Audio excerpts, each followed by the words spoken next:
ప్రభు సన్నిధిలో చేరి ఉన్నా, ప్రభు మాట్లాడితే వినడానికి సిద్ధపడి ఉన్నా. ప్రభు మనందరిని దర్శించి మాట్లాడును గాక. చాలా మంచి విషయాలు ధ్యానించుకుంటూ ఉన్నా. మీలో ఎంతమంది విని బలపడుతున్నారో తెలియదు, కానీ వాక్యాన్ని జాగ్రత్త విన్నవారికి అర్థమవుతుంది. చాలా మంచి విషయాలు దేవుడు బయలుపరుస్తూ ఉన్నాడు. మనం ఇంతవరకు కృప నుండి చెప్పాలి, అత్యధికమైన కృపలోకి వెళ్ళాలి. పరిశుద్ధత నుండి చెప్పండి, అతి పరిశుద్ధతలోనికి వెళ్ళాలి. మనము పోయిన వారం ధ్యానించుకున్నాం, భయము నుండి చెప్పాలి, పవిత్రమైన భయములోకి వెళ్ళాలి. ఇవన్నీ మనం వృద్ధి చెందే కొద్దీ మనము నేర్చుకోవాల్సిన విషయాలు. ఈ రాత్రి మరొక శ్రేష్టమైన సంగతిని దేవుడు మనకిచ్చాడు. చూడండి, కీర్తనలు 29:8వ చరణం నేను చదువుతాను. నాతో కలిసి అందరూ బిగ్గరగా చెప్పండి. 29వ కీర్తన 8వ చరణం. యెహోవా స్వరము అరణ్యమును కదిలించును. అందరూ కళ్ళు మూసుకొని ఈ మాట పలకండి దయచేసి. యెహోవా స్వరము అరణ్యమును కదిలించును. దేవుడి వాక్యము ద్వారా మనలను బలపరుచును గాక. వాక్యములో చూడండి, కొన్ని వాక్యాలు మనం చదవగానే మన హృదయంలో గుబిల్లున ఒక భయం కలుగుద్ది. ఇప్పుడు చదవబడిన ఈ వాక్య భాగం చూడండి, అరణ్యమును కదిలించే స్వరం. దేవుని స్వరం ఎలాంటిది చెప్పాలి అందరూ? అరణ్యమును కదిలించే స్వరం. నిజంగా ఈ వాక్యము లోతుగా ధ్యానిస్తే ప్రియులారా, ఇది అక్షర సత్యం, ఖచ్చితమైన సత్యం. ఎందుకంటే మనం అప్పుడప్పుడు వింటూ ఉంటాం, వీడెవడరా అడవి మనిషి అంట. పూర్వకాలం అడవి మనుషులు ఉండేవాడు. వాళ్ళు ఎవరంటే అడవిలోనే ఉండి అడవి జంతువుల్లాగా, అడవి క్రూర మృగాల్లాగా ప్రవర్తిస్తూ ఉంటారు. వాళ్ళను అడవి మనుషులు. వారు మనుషులను కూడా పట్టుకొని చంపుకొని తినేసేవారు. మామూలు మనుషులు కాదు, అడవి మనుషులు. బైబిల్లో దేవుని యొక్క వాక్యం మనకు బోధిస్తుంది. దేవుని యొక్క స్వరం అంట అరణ్యమును కదిలిస్తుంది. అరణ్యాన్ని కదిలించి, అరణ్యాన్ని కదిలించేటువంటి ఆ స్వరం విన్నారంటే అరణ్యము లాంటి మనుషులు కూడా ఏమవ్వాలి? మారిపోవాలి. ఆమె చూడండి, మనం దేవుని యొక్క వాక్యములో గమనిస్తే ఇరువురు వ్యక్తుల జీవితాలు గమనించినట్లయితే ఆ ఇరువురి వ్యక్తుల జీవితాలు అడవిలాగా ఉన్నాయి, అరణ్యములాగా ఉన్నాయి. కానీ దేవుడు వారిని దర్శించి వారితో మాట్లాడగానే, వారికి ఆయన స్వరము వినిపించగానే అడవి లాంటి మనుషులు ఆత్మీయులయ్యారు. ఆమె అడవి లాంటి మనుషులు ఆత్మ సంబంధులయ్యారు. గుర్తుపెట్టుకోవాలి ప్రియులరా, నీ భర్త ఒకవేళ అడవి మనిషిగా ఉన్నాడా? నీ భార్య ఒకవేళ అడవి మనిషిగా ఉందా? మామూలు మనిషి కాదు, అడవి మనిషి. ఈ రాత్రి నా దేవుని స్వరము వారిని దర్శిస్తుంది, వారిని మారుస్తుంది. చప్పట్లు కొట్టి ప్రభును మహింపరచాలి. ప్రియులారా, వాక్యంలో మనం జాగ్రత్తగా పరిశీలన చేసినప్పుడు అరణ్యము లాంటి మనుషులు ఉన్నారు. చూడండి, అలాంటి అరణ్యము లాంటి మనుషులకు మనుషులు చెబితే వినరు, మారరు. భయంకరమైనటువంటి సైతాను సంబంధమైన క్రియలే చేస్తూ ఉంటారు. ఆత్మ సంబంధులుగా మారరు. ఆత్మ సంబంధమైన విషయాలు వారి బుర్రకెక్కవు. అడవి అరణ్యం. ఒక మనిషి అరణ్యముగా మారుతున్నాడంటే, అరణ్యములాగా తయారయ్యాడంటే ఆలోచించండి, ఆ వ్యక్తి సాతాను సంబంధి. గుర్తుపెట్టుకోవాలి. ఎవరు? సాతాను సంబంధి. గమనించండి, సాతాను సంబంధి ఎందుకంటున్నామంటే, సాతానుగాడు కూడా ఏ వ్యక్తిలో ఉంటాడో ఆ వ్యక్తి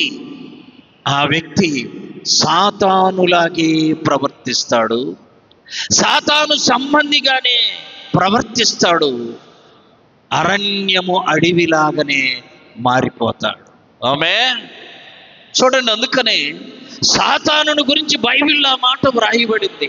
యెషయా గ్రంథం 14వ అధ్యాయము 16, 17 వచ్చిన యెషయా గ్రంథం, నిన్ను చూచువారు,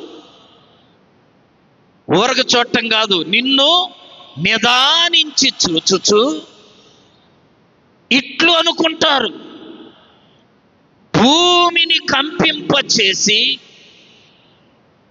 రాజ్యములను వణికించిన వాడు ఇతడేనా? లోకమును ఎలా మార్చింది? అడవిగా, అరణ్యముగా మార్చింది. ప్రియులారా, దేవుణ్ణి ఎరిగిన బిడ్డ, సాతానుని ఎరిగిన బిడ్డ పోలిక అసలు ఉండనే ఉండదు. అడవిలాగా మారిపోతారు. అడవి లాంటి పరిస్థితులు, అడవి లాంటి ఆలోచనలు, అడవి మృగము లాంటి క్రియలు చేస్తూ ఉంటారు. సాతాను ఆ వ్యక్తిలో ఉంటే అలాంటి క్రియలు కనపడతాయి. చూడండి, పరిశుద్ధ గ్రంథమైన బైబిల్లో మార్కు సువార్త 5వ అధ్యాయం, మార్కు సువార్త 5వ అధ్యాయము 1 నుండి 5 వచ్చిన, వారు సముద్రమునకు అద్దరినున్న గెరాసేనుల దేశమునకు వచ్చిరి.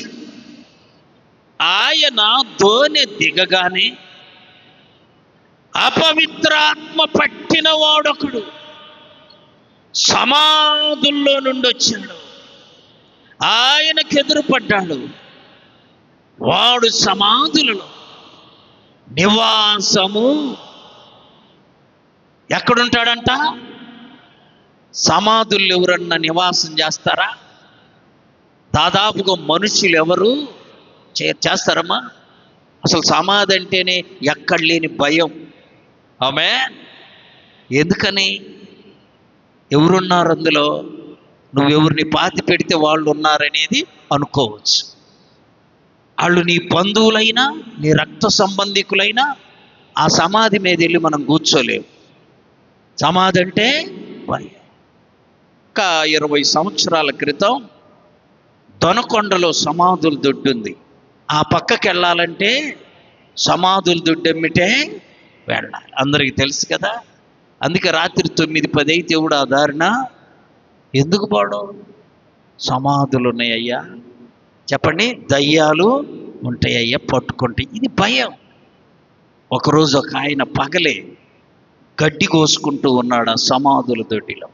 బాగా గడ్డి ఉంది, ఆయన గేదెలు ఉన్నాయి, వెళ్ళి కోసుకుంటూ ఉన్నాడు.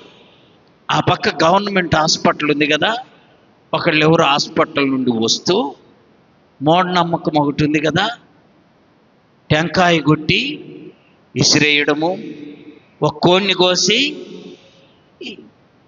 సరిగ్గా అక్కడికి వచ్చేసరికి ఒక ఆమె డెలివరీ అయ్యి వెళుతూ ఉంటే ఎవరో చెప్పారట, కీడు రాకుండా ఉంటుంది మీతోటి, మీరు కోడిని కోసి అక్కడ పడేసి వెళ్ళిపోమని. వీళ్ళు కోడిని అలా కోసి విసిరేయటం ఈయన గడ్డి కోసుకునే దగ్గర వచ్చి పడింది. అమ్మా అని అక్కడే పడి చనిపోయారు. చెప్పండి ఎందుకు? భయం. ఏం భయం అది? ఇది సమాధుల దొడ్డి, ఇక్కడ అన్ని సమాధులు ఉన్నాయి, ఏదో దయ్యం వచ్చి ఇక్కడ చచ్చిపోయాడండి, చనిపోయాడు కదా. ఇప్పుడు మనం చదువుకున్న వ్యక్తి ఎక్కడుంటున్నాడంట? సమాధుల దొడ్డి, సమాధుల్లో నివసిస్తున్నాడు. కారణం ఏంటో తెలుసా? ఆ వ్యక్తిలో ఉన్న సాతాను వాడిని సాయంకాలానికి తీసుకెళ్ళి సమాధుల దగ్గరే నివాసము చేపిస్తుంది. ఆ వ్యక్తి మనిషిగా ఉంటే సమాధుల్లో నివాసము చేయలేడు. సాతానున్నాడు, సాతాను ఆ వ్యక్తిలో ఉండి సాతాను అక్కడ పడుకోబెడుతూ నివాసం చేస్తూ ఉంది.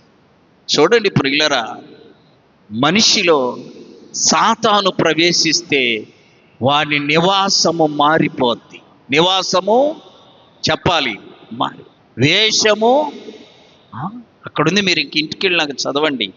తనను తానే గాయపరుచుకుంటాడట, సమాధుల్లోనే నివాసం చేస్తాడట, అతను అగ్నిలో పడతాడంట, నీళ్ళలో పడతాడంట. కారణం ఏంటి? వానిలో ఉన్న సాతాను అలా ప్రవర్తింపచేస్తాడు. వేషం మారుద్ది, భాష మారుద్ది, నివాసము చెప్పాలి మారిపోద్ది. ఎక్కడ నివాసం? మా సమాధుల్లో నివాసం. ఇంకా కొంతమంది ఎక్కడ పడితే అక్కడ నివసిస్తుంటారు. సాతానున్నోళ్ళు జాగ్రత్త. అలాంటి వ్యక్తులను నువ్వెన్ని మార్లు హెచ్చరించిన మారరు. ఎంత చెప్పినా వినరు. గమనించండి. అయితే ఈ రాత్రి ఒక శుభవార్త చెప్పనా? దేవుని స్వరము అలాంటి వ్యక్తిని కదిలించును. ఆమేన్. యెహోవా స్వరము అరణ్యమును కదిలించు. బైబిల్లో ఇద్దరు వ్యక్తులను మనం చూద్దాం. పరిశుద్ధ గ్రంథమైన బైబిల్లో చూడండి. మొదటిగా అపోస్తుల కార్యముల గ్రంథం 6వ అధ్యాయము 60వ వచనం. అపోస్తుల కార్యాల గ్రంథం. అతడు మోకాళ్ళుని, ప్రభువా వారి మీద ఈ నేరము మోపకుమని గొప్ప శబ్దముతో పలికి సౌలు అతని చావునకు సమ్మతించాడు. సౌలు ఎలాంటోడంటే, ఒక వ్యక్తిని చంపమని అందరూ వచ్చి చంపుతుంటే కూర్చొని చూసి ఆనందించేవాడు. నువ్వు చేయగలవా పని? మనం చేయగలమా పని? మనుషులు ఎవరు ఇంకొక వ్యక్తిని చంపుతుంటే చూస్తూ ఆనందించే పని చేయలేరు. సౌలు కూడా అడవి మనిషిలాగా ఉన్నాడు. ఎలా ఉన్నాడు? అడవి మనిషి. అందుకని తిమోతికి రాసిన మొదటి పత్రిక 1వ అధ్యాయం 12వ వచనం చూడాలి. తిమోతి రాసిన మొదటి పత్రిక. పూర్వము ఎలాంటి వాడంట? దోషకుడు. దోషకుడు అంటే తిట్టేవాడు. మన భాషలో చెప్పారు కరెక్ట్గా. దోషకుడు అంటే ఎవరు? తిట్టేవాడు. హింసకుడు, హింసించేవాడు, హానికరుడు. చూసారా, సౌలుకు ఉన్న 3 లక్షణాలు ఉన్నాయి. ఏమేంటి? దోషకుడు, హింసకుడు, హానికరుడు. తిడతాడు, చంపుతాడు, హింసిస్తాడు, హాని చేస్తాడు. ఇతను స్టెఫెన్ అనే ఒక గొప్ప భక్తుణ్ణి రాళ్లతో కొట్టి చంపుతుంటే ఎదురుగా కూర్చొని ఆ చావునకు సమ్మతించాడంట, అనుమతించాడు. చంపేయండి. ఒక మనిషి ఇంకొక మనిషిని చంపుతున్నాడంటే ఆ వ్యక్తి మామూలు మనిషి కాదు. గుర్తుపెట్టుకోవాలి. అడవి మనిషి, అరణ్యపు మనిషి, లేదా సాతాను సంబంధి. మనిషిని చంపడం దేవుడు ఎక్కడ కూడా ఒప్పుకోలేదండి. ఒప్పుకోలేదు. చూసారా, స్టెఫెన్ను చంపుతుంటే రాళ్లతో కొట్టి అతని చావునకు సమ్మతించాడట. ఇలాంటి అరణ్యము వంటి ఈ వ్యక్తిని దేవుడు ఒకరోజు దర్శించాడు. చదవండి 9వ అధ్యాయము. అతడు ప్రయాణము చేయుచు దమస్కు దగ్గరికి వచ్చినప్పుడు అకస్మాత్తుగా ఆకాశము నుండి ఒక వెలుగు అతని చుట్టూ ప్రకాశించాడు. అప్పుడు అతడు నేల మీద పడి, జాగ్రత్తగా చూడండి బైబిల్ ఉన్న వాళ్ళందరూ, సౌలా సౌలా నీవేళ నన్ను హింసించితివని ఒక స్వరము విన్నాడు. ఆమె అప్పటిదాకా ఎలా ఉన్నాడు చెప్పాలి? హింసకుడు, దోషకుడు. ఇప్పుడు మన భాషలో చదువుదాం, తిట్టేవాడు, చంపేవాడు, కొట్టేవాడు. చూస్తారా? ఈ 3 లక్షణాలు ఉన్నాయా మనల్ని ఎవరికన్నా? అమ్మా ఆ 3 మానుకోవాలి. 2 అన్న మానుకోండి, 1 ఉంచుకోండి కదా. ఎన్ని మానుకోవాలి? దోషకుడు అంటే తిట్టేవాడు, హాని చేసేవాడు, చంపేవాడు. అలాంటి వ్యక్తికి యేసయ్య స్వరము వినబడింది. ఏమనో తెలుసా? సౌలా సౌలా నీవేళ నన్ను హింసించుచున్నా.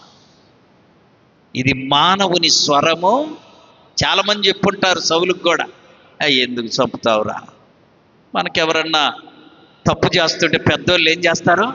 అరే అది తప్పు, ఆ తప్పు చెయ్యమాకరని చెప్తారు. సౌలుకు కూడా చెప్పుంటారు. కానీ సౌలు ఆ మాటలు వినే అవకాశము, ఎందుకని? సౌలు సాతాను బాగా అతనిలో ఉండి హాని చేపిస్తుంది, దూషిస్తుంది, హింసించేలా చేస్తావు. ఒక వ్యక్తిలో సాతానుంటే మనుషులు చెబితే ఆ వ్యక్తి విననే. గమనించండి, ఎప్పుడైతే దేవుని స్వరము చెప్పాలి విన్నాడో, ఆమె ఏం చేశాడు? దేవుని స్వరము, సౌలా సౌలా నీవేళ నన్ను హింసిస్తున్నావని అనగానే అక్కడ ఒక గొప్ప మాట వ్రాయబడింది. ఏమని తెలుసా? ప్రభువా నీవెవరు. ఆమె అది మానవుని స్వరము కాదు, మనుషుల స్వరం కాదు. కాబట్టి సౌలు అంటున్నాడు, ప్రభువా నీవు దైవ స్వరం. ఈ రాత్రి గుర్తుపెట్టుకో, నిన్ను నన్ను మార్చగలదు, నిన్ను నన్ను హింసించే వారిని మార్చగలదు. అంతేకాదు, సాతాను సంబంధులందరినీ మార్చి ఆత్మ సంబంధిగా తయారు చేయగలదు దేవుని స్వరం. దేవుని స్వరం. చూడండి, ఆ మాట విన్నాడు సౌలు. అప్పటి వరకు సౌలు నోట ఏ రోజు ప్రభువా అనే మాట వచ్చినది లేదు. చంపండి, హాని చేయండి అని దూషించేవాడు, చంపేవాడు, హింసించేవాడు, హానికరుడు. అతని నోట ఏమొచ్చిందో తెలుసా? ఇప్పుడు ప్రభువా నీవు. ప్రభు అన్నాడు, నీవు హింసించు యేసును, నీవు హింసించే యేసునయ్యా అని చెప్పగానే ఆ తర్వాత సౌలు నోట ఒక్క మాట కూడా, మనం ఆరాధించే యేసయ్య స్వరము వింటే సాతాను ఉన్న వ్యక్తికి నోరు ఆగిపోయిద్ది. ఆమె అందుకనే దయ్యాలు అప్పుడప్పుడు కొంతమందిని ప్రార్థన చేస్తే వదిలిపెట్టి వెళ్ళిపోయినప్పుడు ఆ వ్యక్తులు మౌనంగా ఏం చేస్తారు? పడుకొని ఉంటారు, మౌనంగా ఉండిపోతారు. ఆ భాష వేరు. ఇప్పుడు దేవుని స్వరము విన్న తర్వాత ఆ నోట రావలసిన భాష. ఆమె అప్పటిదాకా హింసకుడు ఇప్పుడు అంటున్నాడు, ప్రభువా నీవు ఎవరివి. ఇప్పుడు అదే సౌలు పౌలుగా మార్చబడిన తర్వాత ఎన్ని అద్భుతాలు చేశాడు, ఎన్ని గొప్ప కార్యాలు చేశాడు. తుదకు మరణించడానికి కూడా ప్రభు కొరకు సిద్ధపడ్డాడు. ఆమె ఆమె కాబట్టి అరణ్యము లాంటి మనుషులు మన మధ్య ఉన్నారు. ఈరోజు ఒక గొప్ప దైవజనుడు నాతో మాట్లాడుతూ చెప్పాడయ్యా, నోబహు కాలములో లోకం ఏమై ఉన్నది? చెడిపోయి ఉన్నది. బైబిల్లో ఉంది ఆ మాట. నోబహు కాలములో లోకం ఎలా ఉంది? ఇప్పుడు కూడా అలాగే చెడిపోయి. అయ్యా నీకు ఎలా తెలిసిందంటే, నేను కారు వేసుకొని వెళ్తా ఉన్నాను, ఒకడు బండి అడ్డం పెట్టాడు. కారుకు బండి అడ్డం పెట్టి ఈయనకెళ్ళి ఉరిమిసి వస్తున్నాడంట. అడ్డం పెట్టింది ఎవరు? వాడు బైక్ అడ్డం పెట్టి ఈయనకెళ్ళంట, అయ్యా ఇది అన్యాయం కదా, బైక్ తీయ్యా, నేను వెళ్ళాలి, అడ్డం పెట్టావేంటంటే, నువ్వు కారులో ఉన్నావు, నేనేమో బయట ఉన్నాను, నాదే అన్యాయం నీదే అంటున్నా. అంటే మనం కారు కలిగి ఉండడం కూడా వాడి దృష్టిలో అన్యాయం. చెడిపోయిందయ్యా లోకం. ఈ చెడిపోయిన లోకంలో మనం దేవుని స్వరము వినాలి. చప్పట్లు కొట్టి ప్రభువును మహింపరచండి. ప్రతి దానికి ఎవరిని అడగాలి? మనము ప్రభువుని అడుగుదాం, దేవుని అడుగుదాం, దేవుని స్వరము విందాం. దేవుని స్వరము విని ఆయన చెప్పినట్టు మనము నడుచుకుందాం. ఎలా చెప్తాడో తెలుసా? 32వ కీర్తన చూడండి. 32వ కీర్తన 8వ చరణం. నీకు ఉపదేశం చేస్తాడు ఆయన. నీవు నడవవలసిన మార్గమును నీకు బోధిస్తాను, నీ మీద దృష్టి ఉంచి నీకు ఆలోచన. ఆమె దేవుని అడగాలి, ప్రభువా ఈ విషయంలో ఎలా నడవమంటా, ఎలా నడుచుకోమంటా అని ప్రభువుని అడిగితే ప్రభువారు మనకు అక్కడ 3 విషయాలు చెప్పాడు. నీకు ఉపదేశము, చెప్పండి, నీకు ఉపదేశం చేస్తాను, నీవు నడవలసిన మార్గాన్ని బోధిస్తాను, నీ మీద దృష్టి ఉంచి నీకు ఆలోచన చెప్తాను. ప్రభువుని అడిగి ప్రభు స్వరమిని బిడ్డలుగా మనము బ్రతుకుదుముగాక. అడవి లాంటి సౌలు యేసయ్య స్వరం విని మార్పు చెందితే, అడవి లాంటి మనుషుల మధ్య వెళ్ళి యేసయ్య గురించి చెప్పి తుదకు మరణించటానికి కూడా సిద్ధపడ్డాడు. ఆమె దేవుని స్వరము వింటే నీ రూపం మారుద్ది, నీ భాష మారుద్ది, నీ వేషం కూడా మారుద్ది. రెండో వ్యక్తిని చూద్దాం బైబిల్లో. ఆదికాండం 4వ అధ్యాయం చూడాలి, 8, 9 వచనాలు. కయీను తన తమ్ముడైన హేబెలుతో మాటలాడాను. వారు పొలములో ఉన్నప్పుడు కయీను తన తమ్ముడైన హేబెలు మీద పడి ఏం చేశాడు? ఎవరు కయ్యూను? ఎవరు? హేబెలు ఎవరు? అమ్మా, ఒకే తల్లికి పుట్టిన అన్న తమ్ముడు మీద పడి ఏం చేశాడు? అడవి మనిషి. గుర్తుపెట్టుకో, ఒకవేళ నీ అన్న నీ తమ్ముడు ఏదైనా గిట్టని లేక బాధ కలిగించి విషయాలు తెచ్చినప్పుడు మౌనంగా ఉంటామే కానీ చంపే ఆలోచన చెప్పాలి చెయ్యం. ఎవరు చేయలేరు. చేశాడంటే అతను మామూలు మనిషి, సాతాను సంబంధి. సాతాను ఆ వ్యక్తిలో ఉండి ఆ కార్యం చేస్తున్నాడు, చంపేస్తున్నాడు. చెప్పాలి, హేబెలు చేసిన తప్పేంటి? అమ్మా, కయ్యూను ఏమీ అనలా, కయ్యూను ఎడల అన్యాయము చేయలా. దేవునికి ఇష్టమైన అర్పణ తీసుకెళ్ళాడు. దేవుడు ఆయన్ను ఆశీర్వదించాడు. ఈయన దేవుని చెప్పిన అర్పణ తీసుకెళ్ళలా, దేవుడు ఎన్నో అంగీకరించాల. నువ్వు అడగాల్సింది దేవుని, నువ్వు పొందుకోవాల్సింది దేవుని యొక్క. నువ్వు మార్పు చెంది నీ స్థితిని మార్చమని అడగాల్సింది దేవుడు.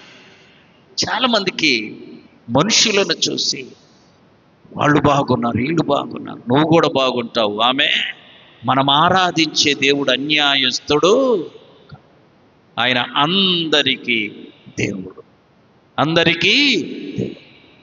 అయితే నీవు చెయ్యవలసిన క్రమంలో నీవు ఆయన చెప్పిన క్రియలు చేయడం వల్ల. గమనించండి, హేబెలు గురించి రాయబడింది, తొలిచూలులో ప్రథమ సంతానములో పువ్విన వాటిని తెచ్చాడు దేవునికి.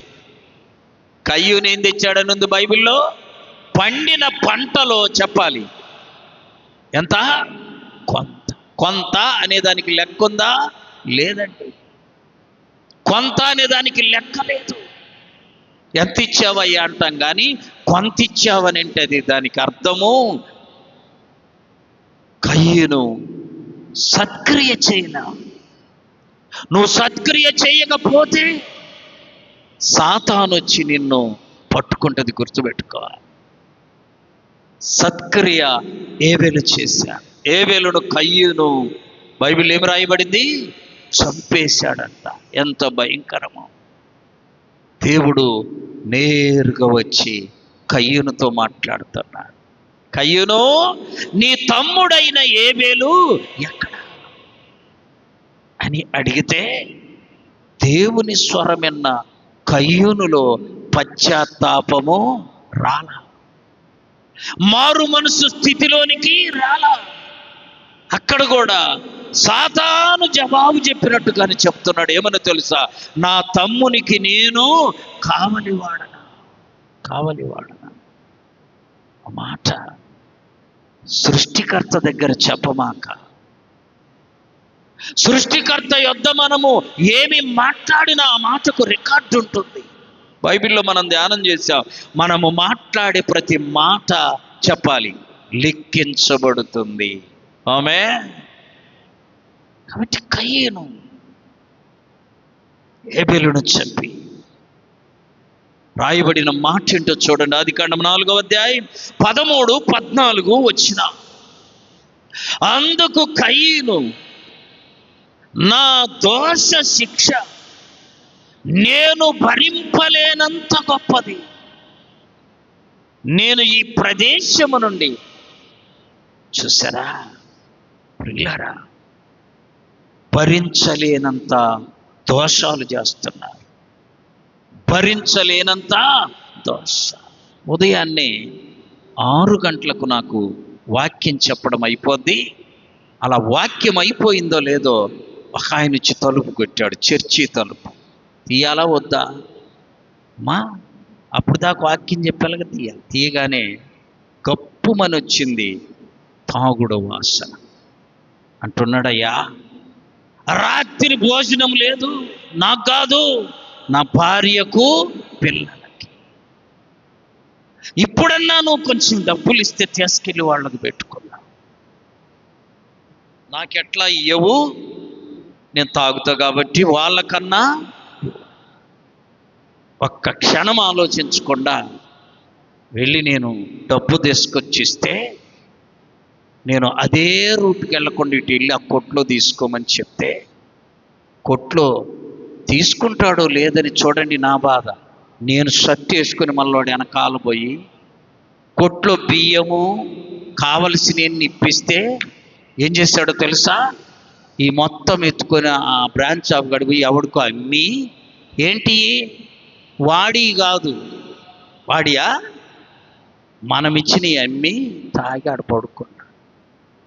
చూసారా? 10 గంటలకు నేను ఫోన్ చేసమ్మా భోంచేశారా అని అతని భార్యతో ఫోన్ చేసి అడిగితే అంటుంది, భోజనం ఏందయ్యా, ఇప్పుడేందయ్యా, ఉదయమే టిఫిన్ చేసినామయ్యా, ఏం జరిగిందయ్యా, ఇది ఇలా జరిగిందయ్యా. వాడు సచ్చినోడు ఇంటికే, సచ్చినోడు ఎట్టో తొడస్తాడా? ఆమంటుంది, చచ్చినోడు ఇంటికే రాలేదయ్యా, వాడికి ఇచ్చే బదులు నాకు ఇవ్వకూడదు. నాకేం తెలిసి ఇదంతా మనుషులు చేసేవి దేవుడికి తెలియదు అనుకుంటున్నారు. చూసారా? కడుపు మండుత నేనుంటే 2వ రోజు వచ్చాడు. చూసారా అమ్మా? 2వ రోజు కూడా వచ్చాడు. మళ్ళా వచ్చాయా, నేను తెచ్చినవి అన్నీ సరిపోయినాయి. కానీ ఎవరికి? ఎవడికో, ఈడిచ్చినోడికి సరిపోయినాయి. ఇంట్లో సరిపోలా, ఇంటి దాకా చేర్చలా. చూసారా? ఎంత అడవి మనిషి ప్రవర్తన అండి ఇది. మనిషిలాగా ప్రవర్తన, అడవి మనిషి. అలాంటి వాళ్ళకి ఎంత బాధ వాళ్ళ గురించి విన్నప్పుడు. ఆ భరించే భార్యకు అవార్డు ఇవ్వాలి, ఇంకా లెక్కన ప్రైజ్ ఇవ్వాలి. ఆమెకు గొప్ప భారాన్ని భరిస్తావు. ప్రియులారా, ఇలాంటి వాళ్ళను మనము సమాజంలో చూస్తూ ఉన్నాం. మనం చేయవలసిన ప్రార్థన ఏంటో తెలుసా? ప్రభువా, నేను చెబితే అతను మారడయ్యా, నేను చెబితే మారడయ్యా, నీ స్వరము ఒక్క మారు అతనికి వినిపించు. నీ స్వరం విన్న సౌలు ఏమయ్యాడు? పౌలుగా మారాడయ్యా. నీ స్వరం విన్న కయీను దోష శిక్షను గుర్తించాడు. దోష శిక్ష భరించలేనిదని గుర్తించాడు. కాబట్టి ప్రియులారా, అడవి మనుషుల్లాగా ప్రవర్తిస్తున్న జనాల మధ్య మనం ఉంటున్నాం. ప్రభువు మన పక్షాన ఆ వ్యక్తులతో మన ప్రార్థన ఆలకించి స్వరము వినిపించాలి. ఆమేన్. కువైట్లో ఉంటాడంట భర్త. ఎక్కడా? కువైట్లో ఉంటే భార్య పిల్లలు ఇండియాలో ఉన్నారు. సంపాదించడానికి ఇంకో దేశం వెళ్ళారు. వినండి, తెల్లవారుజాము 3 గంటలకి భార్యకి సడన్గా మెలకు వచ్చింది. గుబేళ్ళున ఏంది ఇలా మెలకు వచ్చింది? మళ్ళీ కళ్ళు మూస్తే, లే ప్రార్థన చేయి, లే నీ భర్త కొరకు ప్రార్థన చేయి అని ఒక స్వరం వినపడుతుందంట. ఆమె యెషయా గ్రంథం చదవండి. యెషయా గ్రంథం 30వ అధ్యాయము 21వ వచనం. మీరు కుడి తట్టుకైనను ఎడమ తట్టైనను తిరిగినను ఇదే త్రోవ, దీనిలో నడువుడి అని నీ వెనుక నుండి ఒక శబ్దం నీ చెవులకు వినబడుతుంది. ఈమె లే, నీ భర్త కొరకు చెప్పడమ్మా. ఈ భర్త కొరకు చేసే వాళ్ళందరూ గట్టిగా చెప్పాలి. అయ్యా మేము అంతగా చేయటం లేదులే, అయ్యా మమ్మల్ని అడగబాకంటరా. మీరందరూ మీ భర్తల కొరకు ప్రార్థన చేయాలి. మీ భర్తలందరూ మీ కొరకు. ఈ సచ్చినోడు ఆడున్నాడు, అయి కాదు. నాకు నవ్వు వచ్చేది అంత బాధలో కూడా. సచ్చినోడు ఇంటికే, మరి సచ్చినోడు ఎట్టొస్తాడమ్మా? చూసారా? అంటే ఎంత బాధేసిందో ప్రియులారా. భర్త కొరకు ప్రార్థన చేయమని దేవుని స్వరం వినపడుతుంటే శరీరం ఎలాంటిది? 3 పండుకో, 3 టైము పండుకో, ఇంకా తెల్లారలేదుగా అని అంటా ఉందంట. ఈమె అలాగే పడుకుంది. మళ్ళా గువెళ్ళన మళ్ళా 10 నిమిషాల్లో మెలకు వచ్చింది. లే ప్రార్థన చేయి. ఈమె లేచి, ప్రభువా నా భర్త కొరకు ప్రార్థన చేయమన్నవయ్యా, ఏమైంది నా భర్తకి? ఏం జరిగిందయ్యా నా భర్తకి? ఏం మేలు చేయబోతున్నావా? లేక ఏదైనా కీడు జరుగుతుంటే తప్పించడానికి చేయమంటున్నావా అని కన్నీటితో ప్రార్థన చేసి మెట్టుకు అర్ధగంట ప్రార్థన చేసింది. అర్ధగంట తర్వాత భయపడుకుంటూ భర్తకు ఫోన్ చేసింది. చేయగానే అవతల ఒక ఆయన ఫోన్ ఎత్తాడమ్మా, 3 గంటలకి నీ భర్తకు యాక్సిడెంట్ అయిందమ్మా. బ్రతుకుతాడన్న నమ్మకం మాకు లేదు, కానీ ఇప్పుడు 3:30 అయింది కదా, డాక్టర్లు ఇక ప్రమాదము లేదని చెప్పారు. చప్పట్లు కొట్టి ప్రభువుని మహిమపరచాలి. దేవుని స్వరము ప్రియులారా, నువ్వు నిర్లక్ష్యం చేస్తున్నావేమో. లేవమంటే లేయడం లేదేమో, చేయమంటే చేయడం లేదేమో. ఆలోచించు. ఆ స్వరం ఎలాంటిదో తెలుసా? అడవి పరిస్థితులను చదును చేయగలిగిన స్వరం. చదవండి యెషయా గ్రంథం 45వ అధ్యాయం 2వ వచనం. యెషయా 45:2. నేను నీకు ముందుగా పోవచ్చు మెట్టగానున్న స్థలములను సరళము చేశాను. మన దేవుడు ముందుగానే నిన్ను హెచ్చరిస్తాడు. అప్పుడు ఆమె అనుకుందంట, ప్రభువా నా ప్రార్థన చెప్పాలి, నా భర్తను కాపాడి. ఆమేన్, ఆమేన్. నీ ప్రార్థన ఎన్నడూ వ్యర్థము కాదు ప్రియులారా. మన ప్రార్థన మన బిడ్డలని కాపాడుతుంది. ఆమేన్.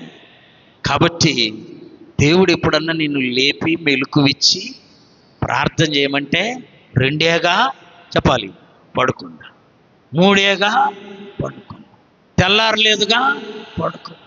చలిగా ఉందిగా అనమాక. ఒక స్వరము నీకు వినబడిందంటే ఏదో అడవి పరిస్థితులను ఆయన సరళము చేయటానికి. ఆమేన్. అప్పుడు ఆమె దేవునికి స్తోత్రాలు చెల్లించిందంట. అయ్యా 10 నిమిషాలు ఇంకా ఆలస్యం చేశానయ్యా. నువ్వు 3 గంటలకు లేపినప్పుడు 3 గంటలకు లేచి ప్రార్థన చేస్తే ఎంత బాగుండయ్యా. అయ్యా 10 నిమిషాలు ఆలస్యంగా చేసినా మనము నమ్మదగిన వారము కాకపోయినా మనం ఆరాధించే దేవుడు నమ్మదగిన వాడే, నలు దిశలా నెమ్మది కలుగా చేయువాడే, నమ్మదగిన వాడే, నలు దిశలా నెమ్మది కలుగా చేయువాడే, నా వ్రతము జీవితమంతా అనుసరించినడే,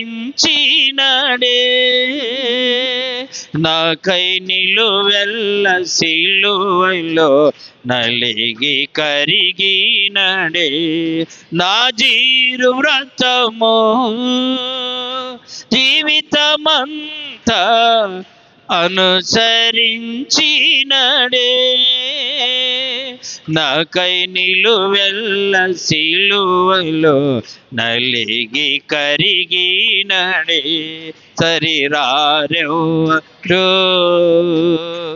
నా ప్రియుడైన యేసయ్యకు, సరిరారెవ్వరు నా ప్రియుడైన యేసయ్యకు. సర్వము నెరిగిన సర్వేశ్వరునికి సరిహద్దులు లేని పరిశోధనకు సరిరారెవ్వరు నా ప్రియుడైన యేసయ్యకు.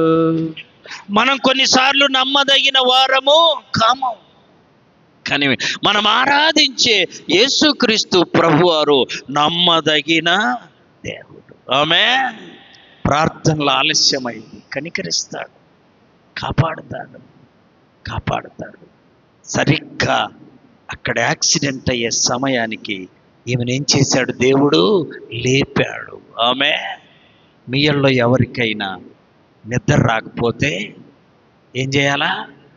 ఇంట్లో అందరినీ జడగొట్టాలి. అదే నేను నిద్రపోకపోతే నువ్వెట్టబోతున్నావు అంటారు కొంతమంది. వాళ్ళకు వచ్చింది, నీకు రాలా. నువ్వు లేచి ప్రభు సన్నిధిలో ప్రార్థన చేయి. నువ్వు ప్రార్థన చేస్తే ప్రార్థించటం చూసి ప్రభు అయినా నీకు మంచి నిద్రనిస్తాడు. నువ్వు ప్రార్థించటం ఓర్చుకోలేని సైతానన్న నీకు నిద్రనిస్తాడు. కాబట్టి ప్రార్థన చేయడం ఎప్పుడు ఆలస్యము చేయకూడదు. ప్రియులారా, అడవి పరిస్థితులు నీ ఇంట్లో ఉన్నాయా? అడవిలాగా ఉందా నీ పరిస్థితి, నీ ఇంటిలో పరిస్థితి? ఈ రాత్రి దేవుడు అంటున్నాడు, ఆయన స్వరము అరణ్యమును కదిలించును. ఆమేన్. దేవుని స్వరము అరణ్యమును. ఇంకో విషయాన్ని ఒక 15 సంవత్సరాల క్రితం నేను చదివాను. ఆ విషయం చెప్పి నేను వాక్యాన్ని ముగిస్తాను. ఒక మంచి కుటుంబం అండి, ఒక కొడుకు, భార్య, భర్త మంచి ప్రార్థనలో కొనసాగుతూ ఉన్నట్టుండి ఈ భర్తను సాతాను త్రాగుడు వైపుకు తిప్పుకుంది. తాగి చనిపోయాడు. ఎంతమంది మిగిలారు? కొడుకు, తల్లి, కుమారుడు, తల్లి. ఇంటర్ అయిపోయింది, డిగ్రీలో చేర్చాడు. డిగ్రీలో చేర్చింది. తన బిడ్డను భద్రంగా చాక్కుంటుంది, భద్రంగా ప్రార్థన చేస్తుంది. ఆ తల్లి దేవునిపై ఆశ కలిగి బ్రతుకుతుంది. ఆమేన్. భర్త లేకపోయినా నా కొడుకున్నాళ్లే అని కొడుకును చూసుకుంటూ ఆమె ఏం చేస్తుంది? బ్రతుకుతా. ఈ కొడుకు దారి తప్పాడు. కొడుకు దారి తప్పాడు. ఎంతగా దారి తప్పాడంటే, ఆ ఉన్న ఊరిలోనే వివాహమై భర్త చనిపోయిన ఈ తనకంటే పెద్దదైనటువంటి ఒక స్త్రీతో అక్రమ సంబంధం. వినడానికి అసహ్యంగా ఉన్నా నేను కొన్ని విషయాలు చెప్తాను వినండి.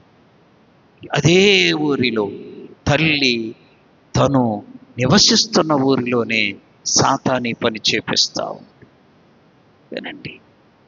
తల్లికి గుండెలు తరుక్కుపోతున్నాయి, కానీ చెప్తే కుమారుడు వినడం. చాలా మార్లు చెప్పి చూసి, చాలా మార్లు ప్రార్థన చేస్తూ ఉంది. ప్రియులారా, ఎంతగా ప్రార్థన చేస్తే కొన్నిసార్లు సైతాన్ అంతగా బాగా ఇబ్బంది పెడింది. అలాంటి పరిస్థితుల్లో ఒకరోజు అదే ఊరిలో ఉంది కనుక ఎక్కడికో వెళ్ళొస్తుంటే తన కుమారుణ్ణి నాశనం చేస్తున్న ఆ స్త్రీ ఎదురైంది. 2 చేతులు ఇలా నమస్కరించమ్మా, నా కుమారుణ్ణి నువ్వేమీ చెడగొట్టొద్దమ్మా, వదిలేయమ్మా, నాకు ఆధారము ఎవరు? నాకు నా కొడుకే ఆధారమమ్మా, నా కొడుకును వదిలేయమ్మా, నా 2 చేతులు ఎత్తి నీకు నమస్కరిస్తున్నా, నీ చేతులు పట్టుకుంటా, నీ కాళ్ళు పట్టుకుంటా బ్రతిలాడుతున్నా, లెక్క కూడా చేయను. చెప్పాను, సైతానున్న మనుషుల మాటలను లెక్క చేయరు. వెళ్ళిపోయింది ఇంటికి. సాయంకాలం ఈ అబ్బాయి వెళ్ళగానే నువ్వు నా ఇంటికి రావద్దని అరిసింది. గొడవాడాడు. సరే, ఇంటికి వెళ్ళిపోయాడు. తల్లి దగ్గర ఆ ఇంట్లో ఉన్నాడు. తల్లి అనుకుంది, దేవుడు నా ప్రార్థన చెప్పాలి ఆలకించాడు, నా కొడుకు ఈ రాత్రి నాతో ఉన్నాడని చాలా సంతోషించింది, ప్రభువును స్తుతించింది. 2వ రోజు వెళ్ళాడు. మీ అమ్మ నన్ను నిన్న ఇలా తిట్టింది, ఇలా అనింది, అలా అనింది అన్న మాటలు, అనని మాటలు ఇంకా 4 కలిపి అతన్ని బాగా దూషించింది. ఓహో, మా అమ్మ నిన్ను తిట్టినందుక నన్ను ఇంట్లోకి రానివ్వట్లేదు. ఏం చేయాలి? ఆమె బతుకున్నంత కాలం నువ్వు రావడానికి. వెంటనే ఇతనిలో సాతానుందండి. వెంటనే ఇంటికి వెళ్ళాడంట. ఆ పక్కనున్న కత్తి తీసుకొని తల్లిని చకాచకా పొడిచేశాడు కత్తితో. తల్లి ఏమైంది? చనిపోయాడు. వెళ్ళాడు. ఇప్పుడు చెప్పాడు, ఇప్పుడు నాకు అడ్డం ఎవరు లేదు, నేను నమ్మను. మీ అమ్మను చంపానంటే నేను నమ్మవా అని పరిగెత్తుకుంటూ వెళ్ళి ఆమె శవం మీద పడి వత్తెల చీల్చేసి కత్తితో కోసేసి గుండె వరకు కట్ చేసుకొని చేత్తో పట్టుకొని పరిగెత్తుకుంటూ వెళ్తున్నాడట. రాయి తట్టుకొని కింద పడ్డాడట. ఆ గుండె ఉంది, పట్టుకున్న గుండె, నా కుమారుడా నీకేమన్నా దెబ్బ తగిలిందయ్యా అని అడుగుతుందంట. తల్లి ప్రేమ అంతా గొప్పది ప్రియులారా. వెంటనే ఆ స్వరమల పలకనే వెంటనే అతని గుండె బ్రద్దలైపోయింది. పడిన స్థలములో మోకాలు కింద గుర్చుకొని రక్తం గారుతుంది. ఒక్కసారిగా తను చేసిన ఘోరమైన కార్యమేందో ఒక్కసారి జ్ఞాపకానికి వచ్చింది. ఆ గుండెను అలాగే పెట్టి గుండెల విషయాలా ఏడుస్తున్నాడు. చూసారా? చివరికి పోలీసులు వచ్చారు, అరెస్ట్ చేశారు, తీసుకెళ్ళారు. ఉన్న ఒక్కగానొక్క ఆధారం కూడా అతనికి పోయింది. చూసారా ప్రియులారా? సైతాను ఒక వ్యక్తిలో చేరితే, సైతాను ఒక వ్యక్తిలో ఉంటే అడవిలాగా మార్చుతుంది. అతను సమాధుల్లో నివసించేలా చేసింది. సాతాను సంబంధమైన క్రియలు చేపించింది. ఫలితంగా అడవి మనిషిగా మారిపోతాడు. ఆ మనిషి మారాలంటే నువ్వు నేను ప్రభువుని అడగాలి. మనము మాట్లాడితే వారు మారనే మారరు. ప్రభువు మాట్లాడాలి. ఆ వ్యక్తితో ఆ గుండెలో నుండి తల్లిలాగా ప్రభువే మాట్లాడితే ఆ రోజు జైలుకి వెళ్ళాడు. కానీ ఎంత ఘోరమైన పాపం చేసిందని ఒకటే దుఃఖిస్తూ ఆ జైల్లో కూడా అందరూ 3 సార్లు తింటుంటే ఇతను రోజుకు ఒకసారి అసలు తినకుండాను దుఃఖించి ప్రార్థన చేసుకొని అక్కడ బైబిల్ తీసుకొని చదవడం మొదలుపెట్టాడు. అడవి లాంటి అతని జీవితం మారిపోయింది. అప్పుడప్పుడు ప్రభుత్వాలు మారిన ఖైదీలను వదులుతారు. ఇతన్ని కూడా విడిచిపెడితే వచ్చి చక్కని పరిచర్య చేస్తూ తను చేసిన పాపాన్ని దేవుని సన్నిధిలో యేసయ్య శిలువ రక్తములో కడిగి శుద్ధి చేసుకొని ప్రభువు బిడ్డగా మారిపోయాడు.